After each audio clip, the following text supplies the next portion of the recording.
ప్రాణహాని ఉంది, కాపాడండి. హోంమంత్రి అనితను కలిసి ఫిర్యాదు చేసిన మదన్ మోహన్. ఓ ప్రభుత్వ ఉద్యోగి ఫ్యామిలీ వ్యవహారం రోజుకో మలుపు తిరుగుతోంది. భార్య బిడ్డ చుట్టూ కొద్ది రోజులుగా వివాదం నడుస్తున్న సంగతి తెలిసిందే. ఆమెపై భర్త మదన్ మోహన్ మీడియా ముఖంగా అనేక ఆరోపణలు చేశారు. ఈ విషయంలో వైసీపీకి చెందిన ముఖ్య నేత, రాజ్యసభ ఎంపీని కూడా వివాదంలోకి లాగారు. దీనిపై సదరు నేత కూడా స్పందిస్తూ ఈ తరహా ఆరోపణలు చేయడం సమంజసం కాదని ఖండించారు.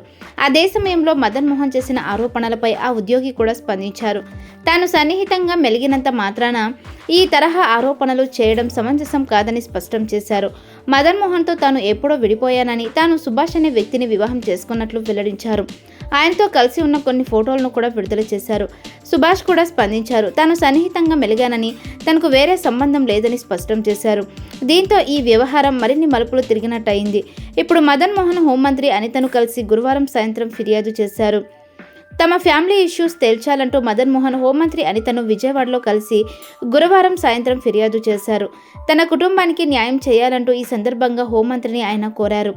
అదే సమయంలో తన బిడ్డ ప్రాణానికి ప్రమాదం ఉందని కూడా ఆ ఫిర్యాదులో పేర్కొన్నారు. తన ప్రాణాలకు కూడా ప్రమాదం ఉందని రక్షణ కల్పించాల్సిందిగా ఆయన హోంమంత్రికి చేసిన ఫిర్యాదులో కోరారు. ప్రస్తుతం ఈ వ్యవహారం రాష్ట్ర వ్యాప్తంగా చర్చనీయాంశంగా మారింది. ఈ ఫిర్యాదుపై హోంమంత్రి ఎలా స్పందిస్తారని దానిపై ఆసక్తి నెలకొంది. దీనిపై విచారణకు ఆదేశిస్తే అసలు విషయాలు బయటకొస్తాయన్న అభిప్రాయాన్ని ఆయన వ్యక్తం చేశారు. గడిచిన వారం రోజుల నుంచి ఇది హాట్ టాపిక్గా మారింది. తాజాగా మదన్ మోహన్ బీచ్లో డ్యాన్స్ చేసిన వీడియోలు కూడా సామాజిక మాధ్యమాల్లో వైరల్గా మారాయి. ఇదిలా ఉంటే ఈ వ్యవహారంలో తనపై వచ్చిన ఆరోపణలు, మీడియాలో ప్రచురితమైన కథనాలపై ఎంపీ విజయసాయిరెడ్డి కూడా తీవ్రస్థాయిలో స్పందించారు. విశాఖ వేదికగా ఏర్పాటు చేసిన మీడియా సమావేశంలో తీవ్రస్థాయిలో స్పందించిన ఆయన కొంతమంది మీడియా ప్రతినిధులపై ఆగ్రహాన్ని వ్యక్తం చేశారు. కూతురు వయసు ఉన్న ఉద్యోగితో తనకు సంబంధాలను ముడిపెట్టేలా కథనాలు వడ్డిస్తున్నారంటూ తీవ్ర ఆగ్రహాన్ని వ్యక్తం చేశారు. వీటిపైన తాను ఉన్నత స్థాయిలో ఫిర్యాదులు చేయనున్నట్టు స్పష్టం చేశారు. ఈ వ్యవహారంపై తనను అభసుభాలు చేసిన కొందరు మీడియా ప్రతినిధులను పార్లమెంట్కి ఈడుస్తానని హెచ్చరించారు.